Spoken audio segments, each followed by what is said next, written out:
الشوق يبقى في اغترابي ثقير في الحياة من الصحاب ومن يأمنك يا دنيا الدوام. اشرح لي صدري ويسر لي أمري واحلل عقدة من لساني يفقهوا قولي Rabbi zidna ilma warzuqna fahma waj'alna minas solihin. Allahumma la sahla illa ma ja'altahu sahla wa anta taj'alul hazana idza syi'ta sahla. Alhamdulillah para jamaah Bapak Ibu yang dimuliakan oleh Allah Ta'ala, tidak lupa kita bersyukur kepada Allah atas segala limpahan nikmat-nikmat yang sudah Allah berikan pada kita yang tidak terhitung nilainya, terutama nikmat sehat dan nikmat waktu. Dengan nikmat ini alhamdulillah kita bisa berkumpul kembali di majelis ilmu, dan ini merupakan Riyadul Jannah, yaitu taman-taman surga. Dan kita bersyukur pada Allah Ta'ala pada kesempatan yang berbahagia ini, atas izin Allah kita masih diberi kesempatan untuk bisa melaksanakan ibadah sholat wajib berjamaah, yaitu sholat maghrib di masjid yang mulia ini tanpa ada kendala apapun. Dan alhamdulillah atas kasih sayang Allah, atas pertolongan Allah, kita dimudahkan untuk melangkahkan kaki kita untuk bisa melangkahkan kaki kita menuju yaitu majelis ilmu. Dan ini merupakan nikmat yang besar, berupa nikmat iman dan juga nikmat Islam. Dengan nikmat ini semoga senantiasa kita pupuk, kita jaga sampai kita meninggal dunia. Sebagaimana pesan Allah, wala tamutunna illa wa antum muslimun. Jangan sekali-kali meninggal dunia kecuali tetap berpegang teguh kepada ajaran Islam, tunduk patuh terhadap semua syariatnya. Dan para jamaah Bapak Ibu yang dimuliakan oleh Allah Ta'ala, tadi baru saja ketika di waktu sore habis melaksanakan salat asar, alhamdulillah tadi saya pribadi mendengar dan melihat ada orang yang meninggal dunia, Bapak Ibu. Jadi ketika saya diperlihatkan jenazah ketika lewat di depan masjid setelah kita sholat asar berjamaah tadi, ada jenazah yang lewat, maka kemudian saya pribadi langsung teringat akan tentang kematian, sebagaimana yang senantiasa diingatkan oleh Allah di dalam banyak ayat-ayatnya. Kullu nafsin dha'iqatul maut, setiap yang bernyawa pasti akan meninggal dunia. Innakum mayyit wa innahum mayyitun, kalian akan mati, mereka juga akan mati. Ya, kamu akan meninggal dunia, mereka juga akan meninggal dunia. Para jamaah Bapak Ibu yang dimuliakan oleh Allah Ta'ala, maka ketika melihat jenazah atau mendengar orang yang meninggal dunia, maka ada beberapa hal-hal yang perlu kita sampaikan para jamaah kepada panjenengan sedaya, yaitu hal-hal yang harus kita perhatikan, terutama ketika mendengar orang yang meninggal dunia. Maka Nabi kita yang mulia sallallahu alaihi wasallam sudah memberikan petunjuk, contoh agar dijalankan oleh umatnya, agar diamalkan oleh umatnya. Sunnah-sunnah yang harus diperhatikan ketika mendengar ada orang yang meninggal dunia.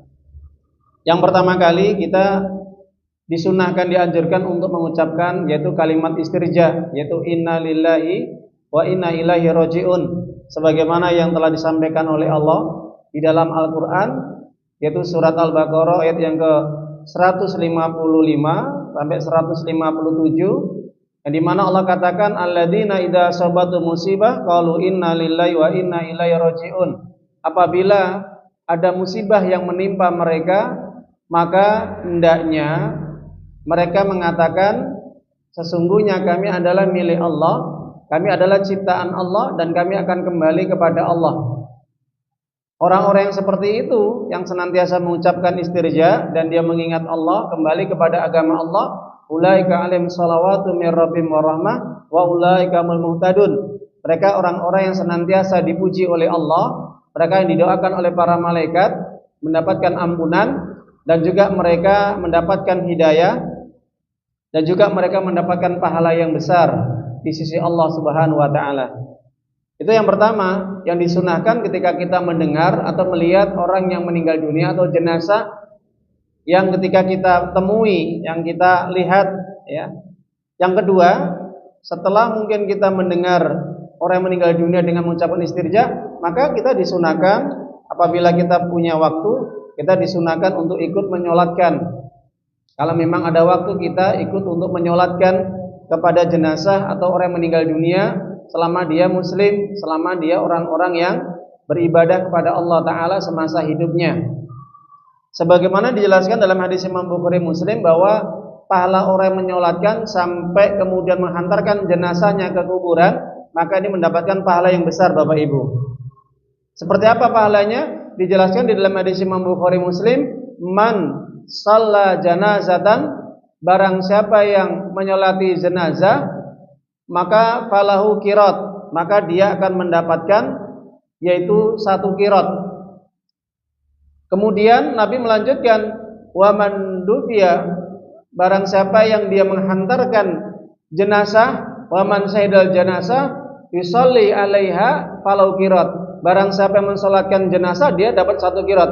Wa man syahidal janazah hatta tutfanu lahu falau qiratan, kemudian setelah dia menyolatkan sampai menghantarkan jenazah ke kuburan, maka dia mendapatkan 2 qirat.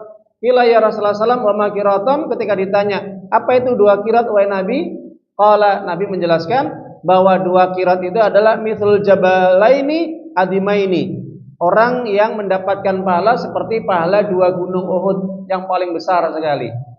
Jadi itu keutamaan fadilah orang yang mensolatkan jenazah sampai menghantarkan jenazah ke kuburan. Nah, ini sunnah-sunnah yang dianjurkan oleh Nabi kepada umatnya. Selain itu para jamaah Bapak Ibu, maka yang disunahkan jenazah disegerakan untuk dikuburkan, jangan ditunda-tunda. Kenapa? Karena dikhawatirkan nanti akan juga mempengaruhi dari bentuk fisik jenazah itu. Itu para ulama mengatakan. Jadi yang lebih afdolnya, yang lebih utama, kalau memang sudah prosesi segala apa yang dijalankan untuk jenazah tadi, sudah dikafani, sudah dimandikan, sudah disolatkan, maka dipersiapkan untuk segera dihantarkan ke kuburan, Bapak Ibu. Itu yang dianjurkan oleh Nabi. Asri'u bil janais, maka segerakanlah untuk dikuburkan jenazah tersebut. Itu yang paling utama. Kecuali kalau memang kondisi hujan yang lebat, angin topan, badai dan sebagainya, itu bisa ditunda. Ya, tapi tidak boleh lama-lama, Bapak Ibu. Nah, maka ini yang dianjurkan, disunahkan bagi ketika jenazah atau orang yang meninggal dunia untuk segera dikuburkan, tidak usah menunggu terlalu lama.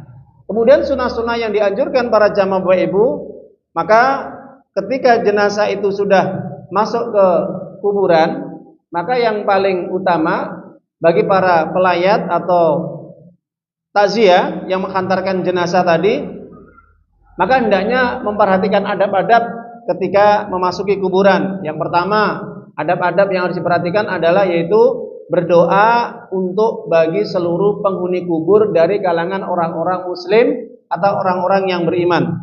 Sebagaimana yang diajarkan Nabi selalu ketika memasuki kuburan para jamaah Bapak Ibu, beliau senantiasa berdoa terlebih dahulu. Bagaimana doanya? Dijelaskan dalam hadis Sahih Imam Bukhari, Assalamualaikum ya ahlal kubur minal mu'minin wal muslimin. Itu yang pendek. Assalamualaikum ya ahlal kubur minal muslimin wal mu'minin. Ya, keselamatan, kesejahteraan semoga Allah berikan kepada kalian wahai para penduduk kubur atau penghuni kuburan dari kalangan orang-orang mukmin atau orang-orang muslim. Ini kebiasaan Nabi ketika memasuki kuburan.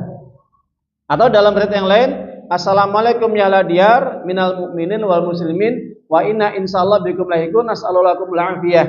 Itu yang panjang Bapak Ibu ya. Nah, jadi disunahkan yang pertama berdoa, ya. Berdoa agar Allah menyampaikan doa kita kepada orang yang meninggal dunia dari kalangan orang-orang mukmin yang semasa hidup mereka taat, yang semasa hidup mereka ibadah kepada Allah, menjaga sholatnya dan kewajiban-kewajiban yang lain. Di saat ketika meninggal dunia, mereka pun dianjurkan untuk didoakan. Terutama bagi mereka yang masuk untuk takziah, untuk ziarah kubur, maka pertama kali sebelum masuk kuburan berdoa dulu. Setelah berdoa, kita memohon ampunan, keselamatan kepada Allah untuk bagi seluruh penghuni kubur dari orang-orang yang beriman, orang-orang muslim. Sedangkan orang-orang kafir tidak akan mendapatkan keselamatan karena mereka mendapatkan azab yang berat sampai hari kiamat. Maka yang kedua, adab-adabnya adalah apa? Yaitu melepas sandal, Bapak Ibu nggih. Melepas apa? Sandal. Sebagaimana para sahabat menjelaskan ketika kami melihat Nabi ketika memasuki kuburan atau makbarah, maka beliau melepas kedua sandalnya. Jadi paribasannya sekarang itu nyeker, Pak Bu nggih. Jadi nyeker, tidak pakai sandal. Nah itu yang disunnahkan, yang dianjurkan oleh Nabi kepada umatnya ketika setiap memasuki kuburan hendaknya berusaha untuk tidak memakai sandal demi untuk menghormati para penghuni kuburan. Yang adab berikutnya yaitu hendaknya tidak menginjak atau tidak menduduki kuburan. Itu yang harus diperhatikan Bapak Ibu ya. Jadi bagi para pelayat atau orang-orang yang menghantarkan jenazah sebaik mungkin tidak menginjak kuburan atau tidak menduduki kuburan. Nabi menjelaskan dalam hadis Imam Muslim, wala tusallu ilal kubur wala tajlisu 'alaiha. Jangan kalian sholat menghadap kuburan tanpa ada pembatas, dan juga jangan sekali-kali kalian duduk di atas kuburan atau maisan, Pak Bu, kalau orang Jawa sekarang itu ya. Jangan sampai kita duduk ketika menghantarkan jenazah sampai ke kuburan, kita duduk di atas kuburan. Kenapa? Ancamannya Bapak Ibu, orang yang menduduki maisan kuburan, maka Nabi mengatakan seseorang itu ketika duburnya, kalau orang sekarang itu pantatnya terbakar api sampai tembus ke kulitnya, itu lebih utama daripada dia harus menduduki kuburan tersebut. Sampai Nabi menyampaikan seperti itu Bapak Ibu nggih.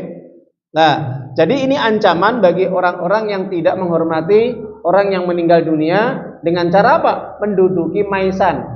Jadi kalau ada anak kita, keluarga kita, ya kita ingatkan jangan sampai menduduki kuburan ketika sedang menghantarkan jenazah di kuburan, atau teman kita, sahabat kita, jamaah kita ingatkan sebaiknya lebih baik berdiri atau duduk, cari tempat duduk yang di situ bukan maisan atau orang yang sedang meninggal, atau maisannya ataupun kuburannya orang meninggal di situ. Kemudian yang diperhatikan Bapak Ibu ketika di kuburan yaitu hendaknya memperbanyak istighfar, minta ampun kepada Allah, kemudian berdoa untuk yang meninggal dunia. Sebagaimana yang diajarkan Nabi ketika ada sahabat yang meninggal dunia, maka Nabi menyampaikan kepada sahabat tersebut ya, maksudnya ada keluarga dari sahabat itu meninggal dunia, Nabi menyampaikan kepada sahabat tersebut, wahai sahabatku, ya akhi ya fulan, istaghfiru li akhikum wasallau tasbit fa innal yus'al an. Wahai saudaraku, setelah kerabatmu, keluargamu meninggal dunia, jangan engkau banyak bersedih. Yang paling terpenting hari ini doakan untuk saudaramu atau keluargamu yang meninggal dunia, mintakanlah ampunan kepada Allah untuk dia supaya di alam kubur dia diberi keteguhan iman, dia diselamatkan dari pertanyaan malaikat munkar dan nangkir, sehingga selamat dari namanya fitnah kubur Bapak Ibu nggih, pertanyaan malaikat. Karena apa? Sekarang dia sedang ditanya oleh malaikat. Jadi kalau udah selesai Pak Bu, jenazah sudah dikuburkan, liang lahat, sudah dipendem kalau orang Jawa bilang ya, sudah sempurna, maka disitulah malaikat munkar nangkir mempersiapkan untuk menanyai orang yang meninggal dunia tadi. Maka bagi yang masih hidup dari kerabat keluarganya atau saudaranya, perbanyaklah istighfar, permohonan ampun itu. Jadi mintalah ampunan. Diajarkan dalam hadis bagaimana Allahumma ighfir lahu warhamhu wa'afi wa'fanhu wa akrim nuzulahu wa wasi' madkhalahu wa nawwir qabrahu dan sebagainya. Panjang banyak ya. Atau yang pendek bisa Allahumma ighfir lahu warhamhu, gitu aja. Ya Allah, ampunilah dia, saudaraku, orang tuaku, anakku, kerabatku atau jamaahku yang meninggal dunia hari ini. Ampunilah dia ya Allah dan rahmatilah dia ya Allah. Kenapa? Karena jenazah atau mayit yang di alam kubur itu hari itu butuh bantuan Pak, butuh pertolongan. Dari siapa? Dari yang masih hidup, berupa doa, ampunan. Jadi butuh untuk diselamatkan dengan doa dari orang yang masih hidup. Maka ini penting sekali Pak Bu. Perbanyak istighfar, perbanyak doa. Itu. Ya. Lah, setelah kemudian kita doakan, selesai, maka yang paling penting para jamaah Ibu, kita senantiasa untuk mengingat mati. Karena bisa jadi setelah kerabat, keluarga, saudara, jamaah, teman, karib, ya, baru saja dia dipanggil oleh Allah meninggal dunia, bisa jadi nanti kita menyusul yang berikutnya. Kenapa?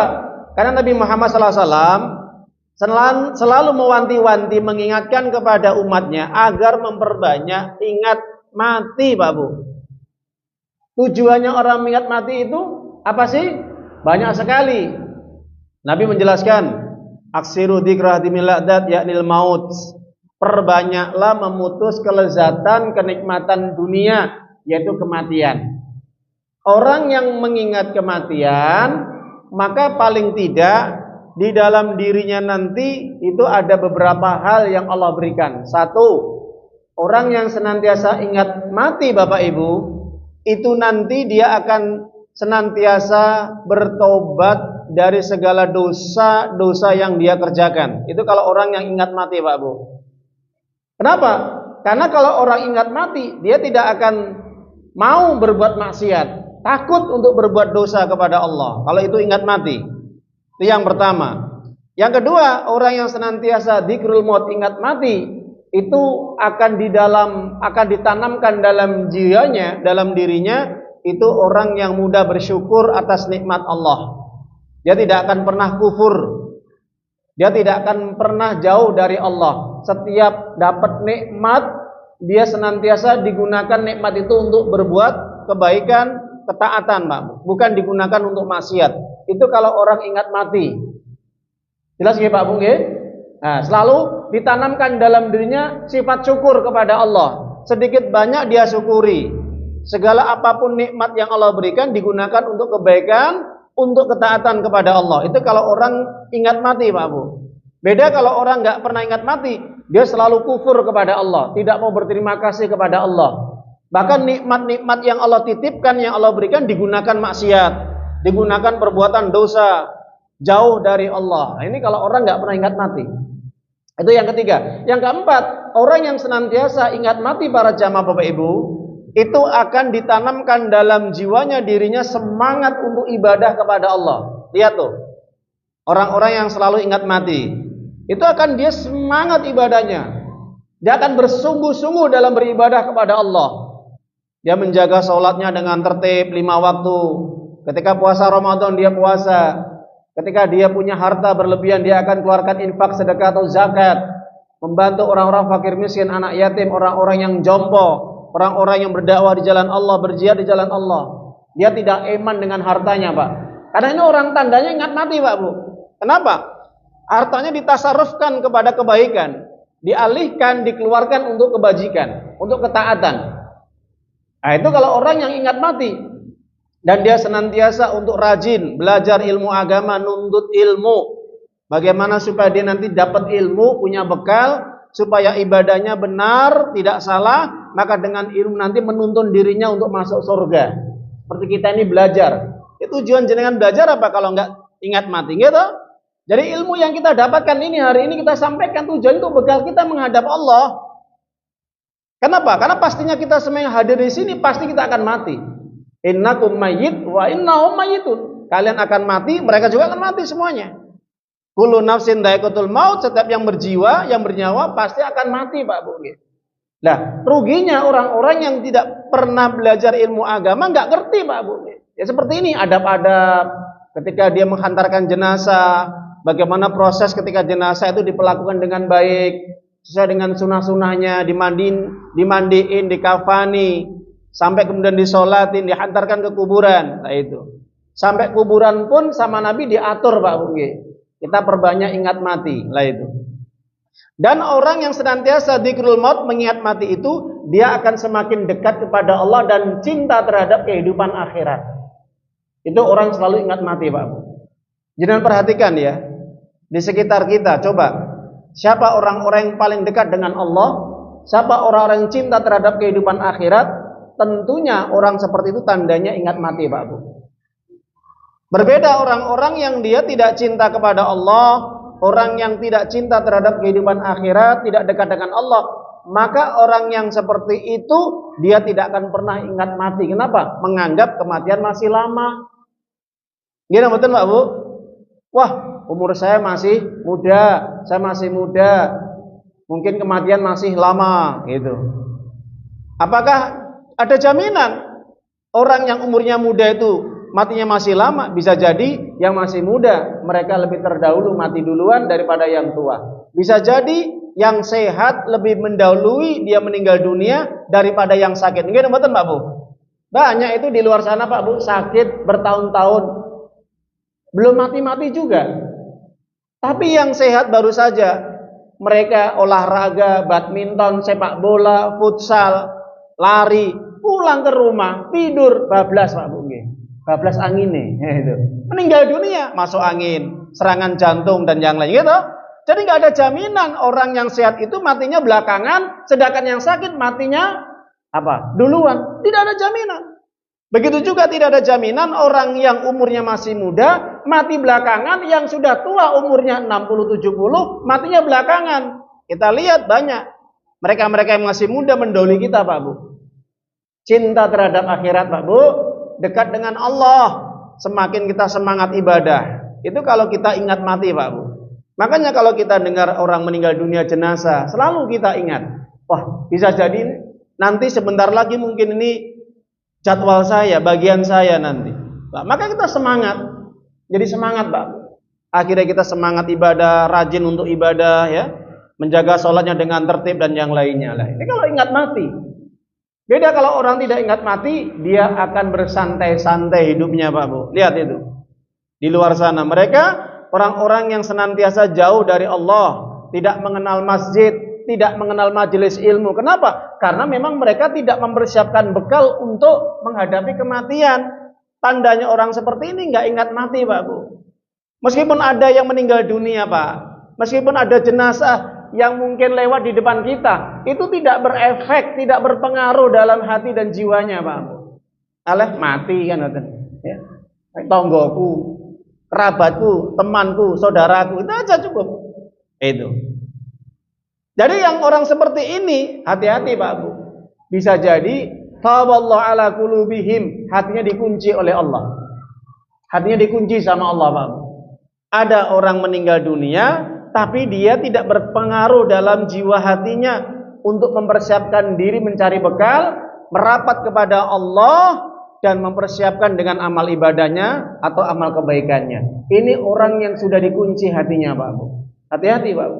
Orang kalau sudah dikunci hatinya, meskipun banyak kejadian yang dia lihat di depan mata dia, baik itu ada musibah, ada orang meninggal dunia, ada orang kecelakaan dan yang lainnya Pak Bu, di hadapan dia itu tidak berfungsi dalam dirinya, tidak ada efek. Jelas? Tidak berpengaruh. Kenapa? Itu sudah dikunci hatinya. Hati-hati. Makanya orang tandanya dikunci hatinya, Allah akan kaburkan, Allah akan tutup matanya untuk bisa melakukan kebaikan. Naudzubillah min dzalik ya. Jadi itu para jamaah Bapak Ibu yang kami sampaikan. Kenapa? Karena orang itu tandanya kalau memang dia itu selalu ingat mati, maka disitulah Allah akan berikan banyak keutamaan dalam dirinya. Ya. Mudah-mudahan sedikit ini bisa memberikan wacana tambahan ilmu kepada kita. Jadi kalau kita mendengar ada orang meninggal dunia, itu tandanya lonceng berbunyi bahwa mungkin itu nanti sebentar lagi bisa jadi itu menimpa diri kita. Bisa jadi nanti itu waktu jadwal kematian kita. Maka kita harus mempersiapkan diri. Makanya para jamaah Bapak Ibu yang dimuliakan oleh Allah Subhanahu wa taala, maka orang yang meninggal dunia itu sebagaimana para ulama mengatakan kalau dia ini sudah banyak mengingat mati, paling tidak dalam dirinya itu yang paling kuat itu nanti dia akan diberikan dua hal. Satu, semakin ditambah ketaatannya kepada Allah. Kedua, dihilangkan rasa dengki dalam dirinya. Ya. Jadi orang kalau banyak ingat mati ini para ulama mengatakan akan ditambah ketaatannya dia kepada Allah, dan yang kedua dihilangkan rasa dengki, iri. Ya, jadi tidak akan iri terhadap kehidupan dunia, Pak. Ya, terserah tangga saya, saudara saya itu sukses, kaya, itu enggak ada pengaruh. Jadi enggak ada rasa iri, Pak. Pengen milik itu enggak ada rasa milik. Ya. Yang dia miliki cuma satu. Bagaimana nanti dia itu meninggal dalam kondisi husnul khotimah, bisa bertemu dengan Allah, masuk surga. Kenapa? Rasa iri dengkinya hilang. Yang ada dalam jiwa hatinya cuman hanya Allah, Allah, Allah saja. Ya? Nah itu kalau dia selalu ingat mati. Baik, itu sebagai tambahan saja apa yang kita sampaikan. Mudah-mudahan ini bisa memberikan manfaat yang besar kepada kita. Ayyuhalladzina amanu ittaqullaha haqqa tuqatih wa la tamutunna